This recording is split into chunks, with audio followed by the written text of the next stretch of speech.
Hello' guys, welcome back to my YouTube channel Unlogic master. Unlogic মাষ্টাৰৰ অন্য এটি ভিডিঅ'লৈ আপোনালোকক সকলোকে স্বাগতম জনাইছোঁ।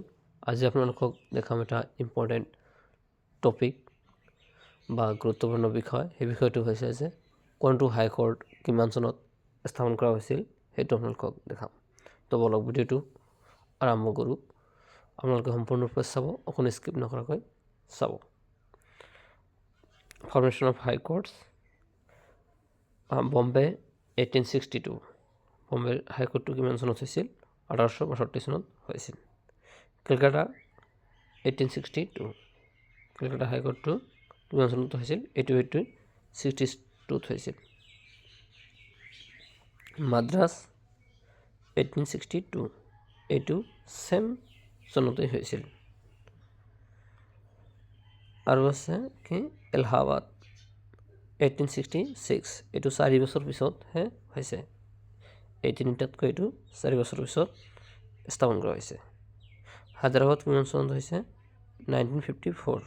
1954 চনত হায়দৰাবাদৰ হাইকোৰ্টটো হৈছে। দিল্লী হাইকোৰ্টটো কিমান চনত হৈছে? 1966।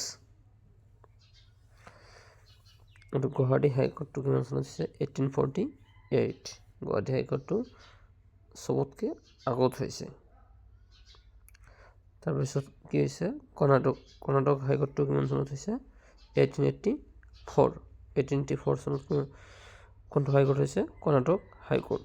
পাটনা হাইকোৰ্টটো কিমান চনত হৈছে? 1916। কেৰালা হাইকোৰ্টটো কিমান চনত হৈছে? 1958। তো এইখিনি আছিল হাইকোৰ্টৰ ভিডিঅ'। তো আপোনালোকে ভিডিঅ'টো ভালদৰে জানিলে আৰু কেইটা হাইকোৰ্ট আছে অল ইণ্ডিয়াত আপোনালোকে এইটো কমেণ্টৰ মাধ্যমত জনাব। আৰু পুৰণি হাইকোৰ্টটো কোনখন? সেইখন হৈছে কলকাতা হাইকোৰ্ট। কলকাতা হাইকোৰ্টটো চবতকৈ পুৰণি। আৰু কিমানটা হাইকোৰ্ট আছে এইটো আপোনালোকে জনাব। তো আজিৰ ভিডিঅ'টো এইখিনি আছিল। যদি ভিডিঅ'টো ভাল লাগে লাইক কমেণ্ট শ্বেয়াৰ কৰিব। আৰু আনাৰুল জিকে মাষ্টাৰ ইউটিউব চেনেলটো আপোনালোকে ছাবস্ক্ৰাইব কৰিবলৈ নাপাহৰিব। আৰু বেছিকৈ বন্ধু বান্ধৱীসকলৰ মাজত শ্বেয়াৰ কৰিব, যাতে তেওঁলোকেও দেখাৰ সুযোগ পায় আৰু আপোনালোকেও দেখি তেওঁলোকক দেখাৰ সুযোগ কৰি দিব। মই এনেকুৱা ধৰণৰ ভিডিঅ' আপোনালোকৰ কাৰণে লৈ আহি থাকিম। তাৰ কাৰণে আপোনালোকে মোৰ ইউটিউব চেনেলটো আপোনালোকে ছাবস্ক্ৰাইব কৰিবলৈ নাপাহৰিব। তো আজিৰ ভিডিঅ'টো এইখিনি আছিল। ধন্যবাদ। জয় অসম, জয় হিন্দ।